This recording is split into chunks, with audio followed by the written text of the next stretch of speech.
तो नमस्कार, आइए हमारे चैनल DRAN क्लासेज में आप सभी का स्वागत है।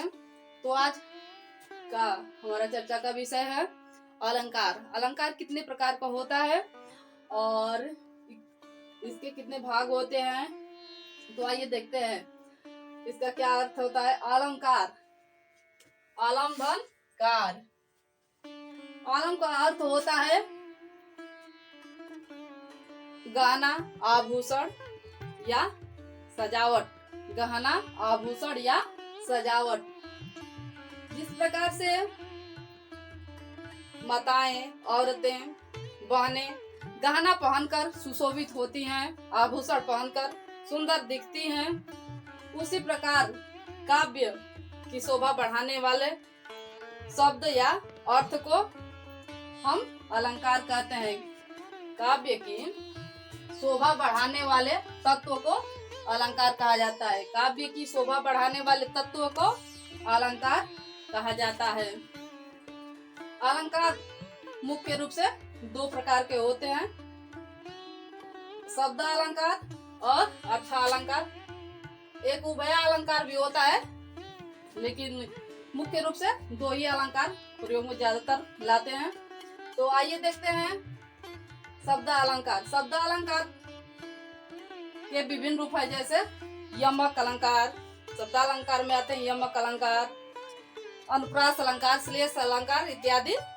और अर्थ अलंकार में आते हैं उपमा, रूपक, उत्प्रेक्षा इत्यादि। ऐसे तमाम होते हैं। अलंकार की संख्या बहुत ज्यादा है, लेकिन आइए सबसे पहले हम देखते हैं उपमा अलंकार। उपमा अलंकार एकदम इतना आसान तरीके से बता दूंगी, इतने आसान, मात्र 10 मिनट में सारे अलंकार।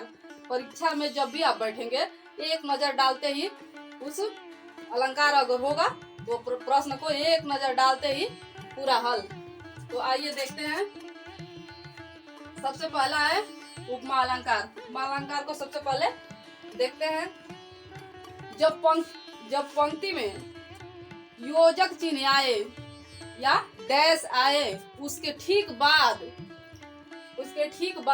सा, सी, सम, सरिस, मतलब ऐसे आए सा, सी, सम, सरिस, ऐसे डैश आए, जब ये योजक चिन्ह बोलते हैं इसको योजक चिन्ह या डैश।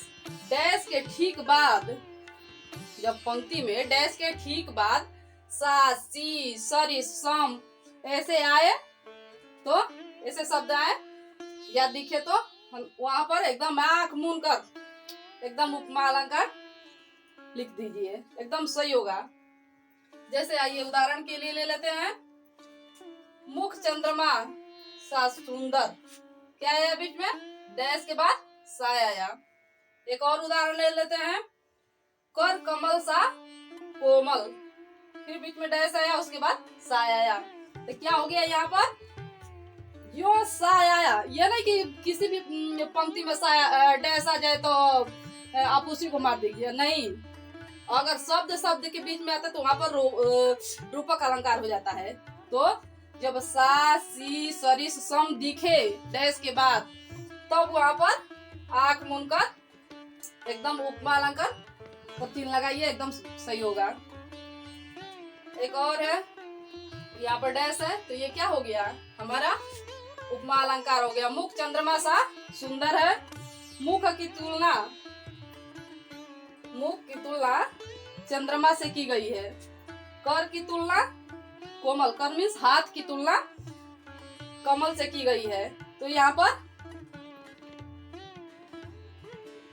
पर उपमा अलंकार होगा। यहाँ दिया है, एक और उदाहरण ले लेते हैं। मखमल से झूले पड़े हाथी सा टीला। मखमल सा झूले पड़े हाथी सा टीला, तो यहाँ हो जाएगा हमारा एकदम आंख मूंद कर, जो डैश के बाद, जो योजक चिन्ह के बाद ठीक बाद सा, सी, सम, सरिस ऐसा शब्द या ऐसा वर्ण आए, तो एकदम हमारा उपमा अलंकार होता है। तो यहाँ पर योजक चिन्ह के बाद सा दिया है, तो यह भी क्या हो जाएगा? हमारा उपमा अलंकार। यहाँ तक कंफर्म?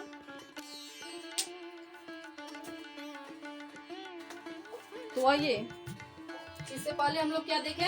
उपमा अलंकार। अब देखते हैं रूपक अलंकार। उपमा अलंकार में था कि योजक चिन्ह के ठीक बाद सा, सी, सम, सरिस ऐसा आए तो वहां पर आंख मूंद कर एकदम मार दीजिए, उपमा अलंकार सही होगा। रूपक अलंकार में भी योजक चिन्ह ही आएगा, लेकिन उसमें सा, सी, सम, सरिस ऐसा नहीं हो तो वहां पर क्या कर दो? रूपक अलंकार एकदम मार दो, सही होगा। तो ये देखते हैं रूपक अलंकार। जिस पंक्ति में दो शब्दों के बीच योजक चिन्ह आए, दो शब्दों के बीच योजक चिन्ह आए तो वहां पर आंख मूंद कर एकदम रूपक अलंकार पर चिन्ह लगाइए, एकदम सही होगा। अगर सा, सी योजक चिन्ह के बाद सा, सी, सम, सरिस आ जाए तो वहां उपमा अलंकार, और जहां दो शब्दों के बीच में उसमें सा, सी, सम, सरिस नहीं आए तो वहां पर रूपक अलंकार। तो आइए देखते हैं। मैया मैं तो चंद्र खिलौना लाए हूं। मैया मैं तो चंद्र खिलौना लाए हूं। क्या हुआ? दो शब्दों के बीच में योजक चिन्ह आया है। यहाँ क्या हुआ है? दो शब्दों के बीच में योजक चिन्ह आया है, तो ये क्या हो जाएगा? हमारा रूपक अलंकार। यहीं पर अगर सा, सी, सम, सरिस कुछ आ गया होता तो ये उपमा अलंकार हो जाता। तो यहाँ पर क्या हुआ है? दो शब्दों के बीच में योजक चिन्ह आया है, तो ये हमारा रूपक अलंकार होगा। एक और उदाहरण ले लेते हैं। चरण कमल बंदो हरिराई। चरण कमल बंदो हरिराई, क्या हुआ है? इसमें ये भी दो शब्दों के बीच में आया है। इसमें सा, सी, सम, सरिस कुछ नहीं है, तो क्या होगा? यहाँ पर एकदम रूपक अलंकार। बार बार परीक्षा में आता है। अगला है राम कृपा भव डैश निशा सिरानी। इसमें क्या है? दो शब्दों के बीच में आया है डैश, तो क्या होगा? रूपक अलंकार। अगर यहीं पर सा, सी, सम, सरिस लगा होता तो क्या होता? उपमा अलंकार। इसमें सा, सी, सम, सरिस नहीं लगा है तो क्या है? रूपक अलंकार। तो आइए देखते हैं। यहाँ पर योजक चिन्ह दो शब्दों के बीच में लगा है, तो ये रूपक अलंकार हमारा हो जाएगा। अगला देखते हैं।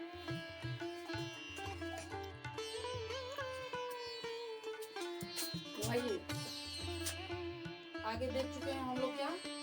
उपमा, रूपक। अब हम लोग को देखना है उत्प्रेक्षा। उत्प्रेक्षा अलंकार क्या होता है? तो जब पंक्ति में ज्यों ही मानो, जानो, जनहु, मनहु ऐसा करके आए तो वहां पर हमेशा उत्प्रेक्षा अलंकार होता है। तो आइए देखते हैं। उदाहरण के लिए ले लेते हैं। जनु वर्षा ऋतु प्रकट बुढ़ाई। जनु वर्षा ऋतु प्रकट बुढ़ाई। इसमें क्या आ गया? जनु। क्या आ गया? जनु। जो जनु, मनु, जनहु, मनहु, जानो, मानो ऐसा आए तो वहां पर तुरंत आंख मूंद कर एकदम चिन्ह लगाइए, वहां पर उत्प्रेक्षा अलंकार ही होगा। आगे दिया है अगला उदाहरण। नेत्र मानो कमल है। नेत्र मानो कमल है, तो इसमें क्या आ गया? मानो। जो जानो, मानो, जनहु, मनहु, जानो, मानो, मनहु, जनहु आया क्यों? उस पर आंख बंद कर चिन्ह लगाइए, वहां पर हमेशा उत्प्रेक्षा अलंकार होगा। अगला है, अगला उदाहरण। सोहत ओढ़े पीत पट श्याम सलोने गात। मनहु मानव नीलमणि शैल पर आतप पड़ियो प्रभात। यहाँ पर क्या आया? मनहु। यहाँ क्या लग गया? मनहु। जो मनहु आया यह किसका उदाहरण हो गया? उत्प्रेक्षा अलंकार। यहाँ आंख बंद कर एकदम उत्प्रेक्षा अलंकार पर लगाइए, एकदम सही होगा।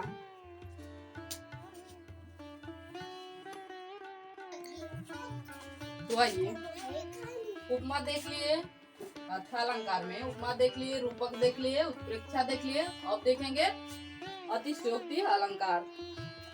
जहाँ पर किसी गुण या स्थिति को बढ़ा चढ़ाकर वर्णन हुआ हो वहां पर क्या होता है? अतिशयोक्ति। अति अति हो गया हो, वहां पर अतिशयोक्ति अलंकार होता है। कभी कभी कभी क्या करते हैं लोग कि कहते हैं कि मैंने तो बाइक को हवा में उछाल दिया। बढ़ा चढ़ाकर जिस बात को कहा जाए वहां पर क्या होता है, अतिशयोक्ति अलंकार। जैसे उदाहरण के लिए ले लेते हैं, हनुमान के पूछ में लगन न पाई आग, सगरी लंका जल गई, गए निशाचर भाग। क्या हुआ, यहाँ पर बढ़ा चढ़ाकर वर्णन किया गया है, तो यहाँ पर क्या होगा, अतिशयोक्ति अलंकार। अगला है हमारा मानवीकरण अलंकार। अगला देखेंगे मानवीकरण अलंकार।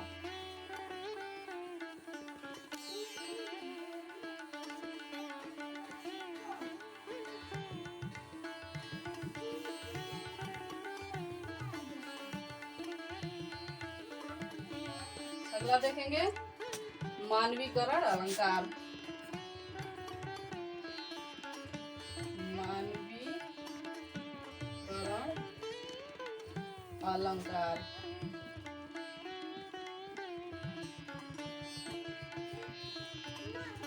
इसमें क्या होता है, जहाँ पर प्राकृतिक वस्तुएं जैसे पेड़ पौधा बादल पहाड़ इत्यादि का मानव की भावनाओं से तुलना किया गया हो या मानव की भावनाओं की तरह वर्णन किया गया हो, वहां पर क्या होता है, मानवीकरण अलंकार। जहाँ पर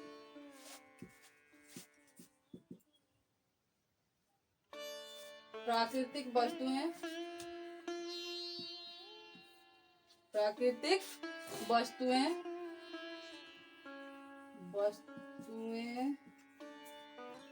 जैसे पेड़ पौधा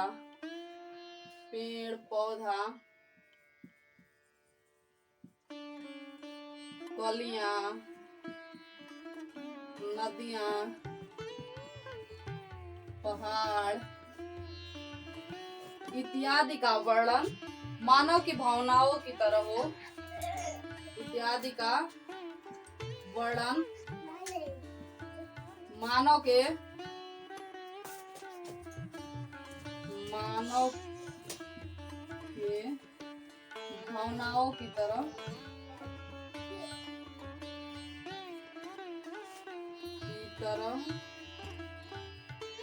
किया गया हो,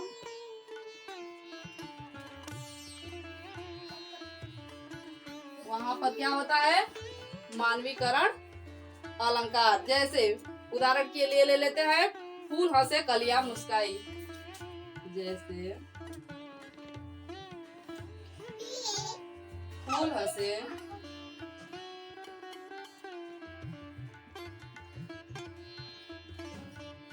कलियां मुस्काई।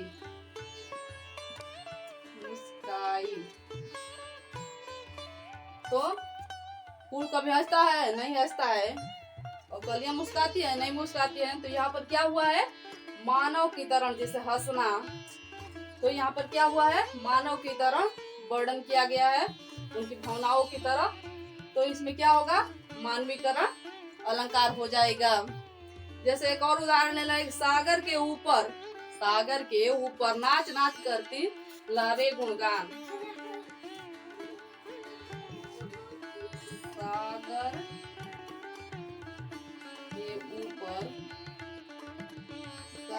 के ऊपर नाच नाच कर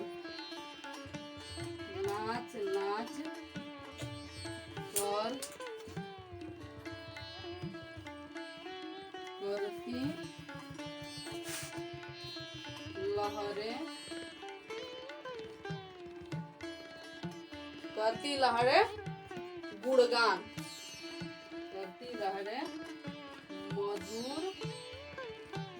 गुणगान,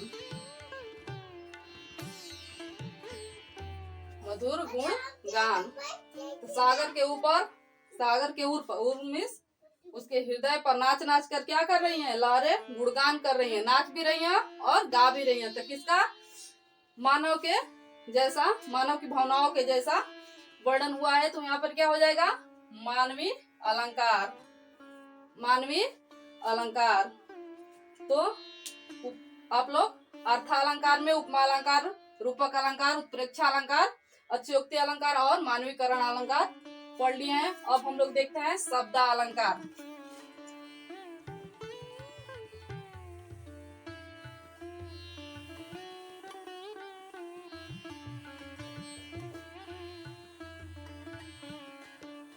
अब हमारा होगा शब्द अलंकार। शब्द अलंकार,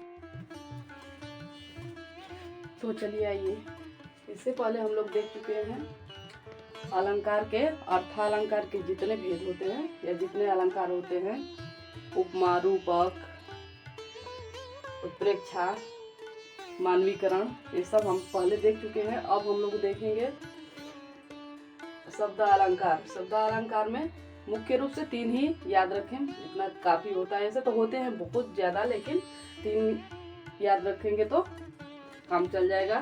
तो देखिए यहाँ पर है यमक, दूसरा है अनुप्रास और तीसरा है श्लेष अलंकार। तो सबसे पहले हम लोग देखते हैं यमक अलंकार। जब एक ही शब्द की आवृत्ति, जब पंक्ति में एक ही शब्द की आवृत्ति बार बार हो और अर्थ अलग अलग हो, तो वहां पर क्या होता है, हमारा यमक अलंकार होता है। एकदम आंख मूंद कर यमक अलंकार पर, जब शब्द की आवृत्ति बार बार हो और उसका अर्थ अलग अलग हो, तो वहां पर आंख मूंद कर यमक पर टिक लगाइए, एकदम सही होगा। तो आइए देखते हैं, उदाहरण के लिए ले लेते हैं हम। कनक कनक ते सौगुनी, माँ जगता अधिकाय, वाह खाए बौराय जग, या पावे बौराय। इसमें एक कनक का अर्थ होगा सोना या धन, जो भी है, और दूसरे कनक का अर्थ होगा धतूरा। धतूरा, धतूरा। कनक कनक ते सौगुनी, माँ जगता अधिकाय, वाह खाए बौराय जग, या पावे बौराय। एक कनक यानी कि सोना को पा जाने के बाद लोग क्या हो जाते हैं, पागल हो जाते हैं या बौरा जाते हैं। और दूसरा की धतूरा को खा लेने के बाद लोग पागल हो जाते हैं या बौरा जाते हैं। तो यहाँ एक ही शब्द की आवृत्ति बार बार हुई है, यहाँ पर कनक, यहाँ पर कनक, और इसका अर्थ जो है अलग अलग है, तो यहाँ पर यमक अलंकार हमारा हो जाएगा। अगला है श्लेष अलंकार। जहाँ पर शब्द एक हो और अर्थ अनेक हो, शब्द एक हो, वहां पर तो शब्द बार बार आ रहा था, लेकिन यहाँ पर क्या होता है, शब्द एक होता है और अर्थ उसके अनेक होते हैं। वहां पर क्या होता है हमारा श्लेष अलंकार। जैसे रईमल पानी राखिए, बिन पानी सब सुन, पानी गए न उबरे, मोती मानुष चुन। यहाँ पर 2 पानी है, यहाँ पर पानी और यहाँ पर पानी, शब्द तो एक ही है पानी, और इसका अर्थ अलग अलग होगा। तो यहाँ इस पानी का अर्थ होगा आबरू, आबरू या विनम्रता, विनम्रता। और दूसरे पानी का अर्थ होगा चमक या आभा, चमक, चमक या आभा या तेज, आभा या तेज। जब मनुष्य का आबरू या पानी उतर जाता है या खत्म हो जाता है, तो वहां पर उस मनुष्य की कोई कीमत नहीं होती। और दूसरा पानी का अर्थ यहाँ पर यह है कि चमक, मोती का चमक या तेज उसका जो होता है वो खत्म हो जाता है, तो वहां पर उस मोती का कोई कीमत नहीं होती। तो यहाँ पर हमारा शब्द एक ही है, पानी पानी। तो यहाँ पर हमारा श्लेष अलंकार होगा। एकदम आंख मूंद कर ट्रिक लगाइए, जहाँ पर शब्द एक हो और अर्थ अनेक हो, वहां पर हमारा श्लेष अलंकार होता है। अगला है हमारा, देखते हैं अनुप्रास अलंकार। अनुप्रास अलंकार में क्या होता है, जहाँ पर वर्ण, यहाँ तो शब्द बार बार आ रहा था, दूसरे में शब्द एक ही था, अर्थ अलग अलग था, और तीसरे में क्या होता है अनुप्रास अलंकार में, जहाँ पर वर्ण, जिसको वर्ण मीन्स क्या होता है, शब्द को तो तोड़ा जा सकता है लेकिन वर्ड को तोड़ा नहीं जा सकता, उसका बंटवारा नहीं किया जा सकता। जैसे वर्ड होते हैं क ख ग ऐसे, तो वर्ड जो वर्ड बार बार, जिस वर्ड की आवृत्ति बार बार उस पंक्ति में हो तो वहां पर क्या होता है हमारा अनुप्रास अलंकार। वर्ड, शब्द नहीं, वर्ड। तो यहाँ पर क्या दिया है आइए देखते हैं। उदाहरण के लिए ले लेते हैं, चारु चंद्र की चंचल किरणें खेल रही है जल थल में। चारु चंद्र की चंचल किरणें खेल रही है जल थल में। तो यहाँ क्या है, च वर्ण की आवृत्ति बार बार हुई है। च, चारु में चंचल, चंद्र में चंचल, चारु में च, चंद्र में च और चंचल में च। तो यहाँ पर क्या हुआ है, एक ही वर्ड की आवृत्ति बार बार हुई है, तो यहाँ पर हमारा हो जाएगा अनुप्रास अलंकार। जहां पर वर्ण की आवृत्ति बार बार हो वहां पर अनुप्रास याद रखिए। जहां पर शब्द एक ही हो और उसका अर्थ अलग अलग हो तो वहां पर हमारा श्लेष हो जाएगा। जहां पर शब्द बार बार आए और उसका अलग अलग अर्थ है तो वहां पर हमारा यमक अलंकार होता है। बस इतना ही याद रखिए, काम कंप्लीट। तो एक और उदाहरण ले लेते हैं। मधुर मधुर मुस्कान मनोहर मानुज वेश का उजियारा। इसमें क्या है, म वर्ड की आवृत्ति बार बार आई है। म म म म म म, इसमें म वर्ड की आवृत्ति बार बार हुई है। मधुर में म है, मधुर में म है, मुस्कान में म है, मनोहर में म है और मनुज में म है। तो यहाँ पर हमारा अनुप्रास अलंकार होगा क्योंकि एक ही वर्ड की आवृत्ति बार बार हो रही है। तो आज का ये चैप्टर हमारा खत्म।